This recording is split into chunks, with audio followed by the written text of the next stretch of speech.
Kebersihan adalah bagian dari iman. Kita sering mendengar kutipan seperti itu. Dan memang kalau mau ditelusuri ada benarnya.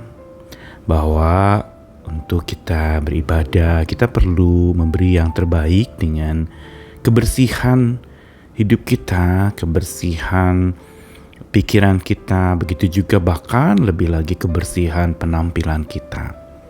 Makanya dalam tradisi ibadah orang-orang Yahudi, membersihkan diri sebelum masuk rumah ibadah itu, atau membersihkan diri sebelum bahkan masuk ke rumah seseorang, itu sangat mutlak wajib hukumnya.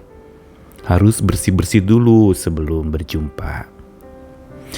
Namun sesungguhnya kalau kita mau telusur lagi lebih jauh tentang kebersihan, maka kita patut untuk bisa berpikir kritis bahwa sebenarnya yang diminta dari Tuhan itu bukan semata bersih fisik. Bukan berbicara sekedar bersih yang namanya penampilan. Tetapi bersih yang lebih dalam yang Tuhan inginkan. Bersih saja tidak cukup bagi Tuhan.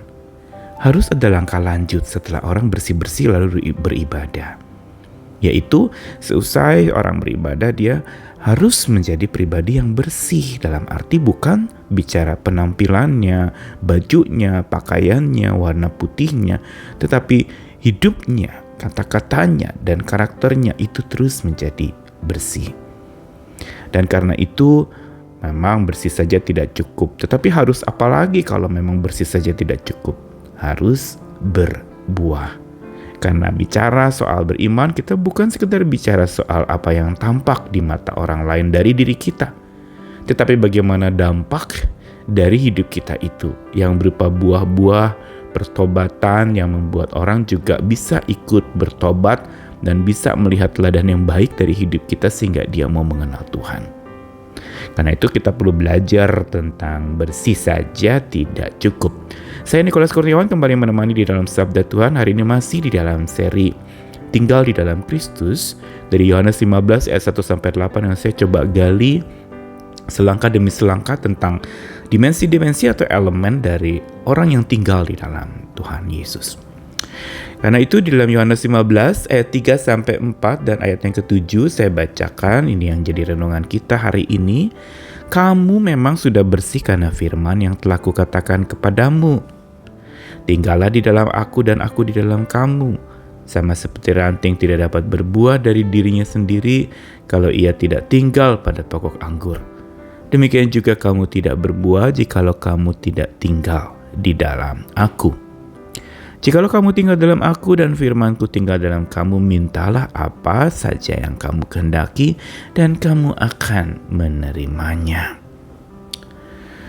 Yohanes 15 ini ayat 1-8 begitu unik karena memang memberi sebuah gambaran yang sangat gamblang dan sangat jelas tentang makna tinggal di dalam Tuhan.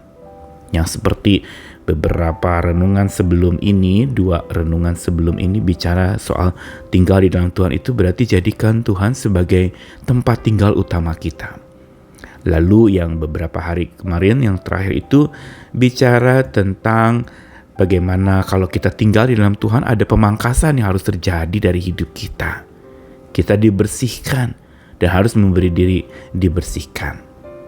Nah, hari ini kita akan melihat tentang makna bersih itu. Dalam bahasa Yunani yang digunakan di dalam ayat 3, kamu memang sudah bersih karena firman Tuhan yang dikabarkan kepadamu. Ini berbicara tentang kebersihan dalam bahasa Yunania kataros. Apa itu kataros? Kataros itu bicara soal kebersihan yang bisa saja dan utamanya memang secara fisik, penampilan, tetapi juga kebersihan yang menyangkut masalah spiritual. Dan sekali lagi yang lebih penting lagi adalah kata ros ini berkaitan dengan satu kata, yaitu bersih dalam arti seremonial. Berarti secara harafiah bersih itu baju yang bersih ya, pakaian yang bersih, lalu kita mandi dan bersih-bersih ya. Lalu kemudian juga secara seremoni, kalau mau ikut seremoni maka kita harus dalam keadaan bersih ya, harus mandi dan sebagainya. Tapi juga tentang bersih secara spiritual. Dan kenapa harus ada ayat 3 yang dicantumkan di situ, Yohanes 15? Kamu memang sudah bersih karena firman yang telah kukatakan kepadamu.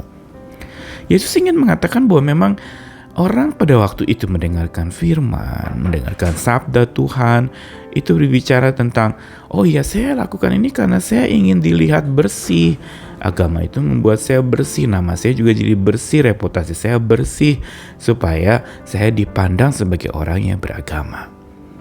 Tetapi Tuhan memang tidak menyalahkan itu. Tuhan mengatakan kamu memang sudah bersih karena firman yang kukatakan. Tapi tidak berhenti sampai di situ. Yohanes 15 tidak berhenti sampai di dalam ayat 3. Tetapi dilanjutkan dengan tinggallah dalam aku dan aku dalam kamu. Yesus ingin mengatakan bahwa bersih saja tidak cukup. Kamu memang sudah bersih karena firman yang kukatakan. Tapi sekarang pertanyaannya, buahnya ada enggak? Buah dari pemberitaan firman, buah dari apa yang kau ketahui itu, apakah ada perubahan dalam hidupmu, dan apakah perubahanmu sudah mengubahkan orang lain? Ini yang masih dirasa kurang bagi seorang percaya. Tidak semata bicara urusan kebersihan diri, kebersihan tubuh kita, kebersihan kata-kata kita, atau kebersihan-kebersihan lain. Tetapi ada langkah lanjut, yaitu bagaimana hidup kita, percaya kita yang tampak itu berdampak. Karenanya ada pesan penting, tinggallah dalam aku dan aku di dalam kamu. Maknanya apa? Ini mau beritahu kepada kita bahwa yang namanya tinggal itu adalah bicara tentang timbal balik. Tinggal yang ada timbal balik dari dua pihak. Tinggal yang berarti situ dikatakan tinggal dalam Tuhan dan Tuhan dalam kamu. Yang berarti ada hubungan timbal balik, saya tinggal dalam Tuhan dan Tuhan tinggal dalam saya. Dan ini semua baru terjadi kalau hati kita berbalik kepada Tuhan dan terus berbalik kepada Tuhan. Itu yang bikin kita tinggal yang mutual atau tinggal yang timbal balik itu membuat kita makin berbalik kepada Tuhan. Tapi juga tidak berhenti sampai di situ, tetapi mata kita jadi celik. Punya wawasan yang luas, pandangan yang lebih lebar lagi dalam melihat segala sesuatu, bahkan tidak lalu kemudian meremehkan atau menjatuhkan atau mengorek-ngorek kelemahan agama lain, bukan. Matanya jadi terbuka lebar, tidak menjadi picik tetapi celik. Dan inilah makna atau dampak dari tinggal secara timbal balik, yaitu berbalik kepada Tuhan hati kita, mata yang celik juga melihat segala sesuatu menjadi lebih luas lagi, wawasan makin luas lagi, dan yang pasti jiwa kita terdidik. Langkah-langkah inilah berbalik, mata celik dan jiwa terdidik. Ini menjadi langkah untuk supaya tinggal di dalam Tuhan itu berbuah banyak. Bahkan dikatakan di situ, kalau kamu tidak tinggal, maka kamu tidak berbuah. Tapi kalau kamu tinggal, kamu berbuah. Dan bahkan kalau sudah tinggal dalam Tuhan dan firman Tuhan tinggal dalam kamu, minta apa saja kamu kehendaki, kamu akan menerima. Satu jaminan yang luar biasa. Yang berarti orang kalau sudah tinggal dalam Tuhan dan Tuhan dalam dirinya, dia tidak akan minta sembarangan. Dia juga tidak akan hidup sembarangan. Tetapi dia lakukan itu dengan satu ketulusan, dengan satu kataros atau bersih yang memang bukan saja tampak luar lahiriah tapi juga batiniah. Dan inilah sebenarnya makna tinggal itu. Tinggal yang timbal balik dengan hati yang berbalik kepada Tuhan, mata yang celik dan jiwa yang terdidik.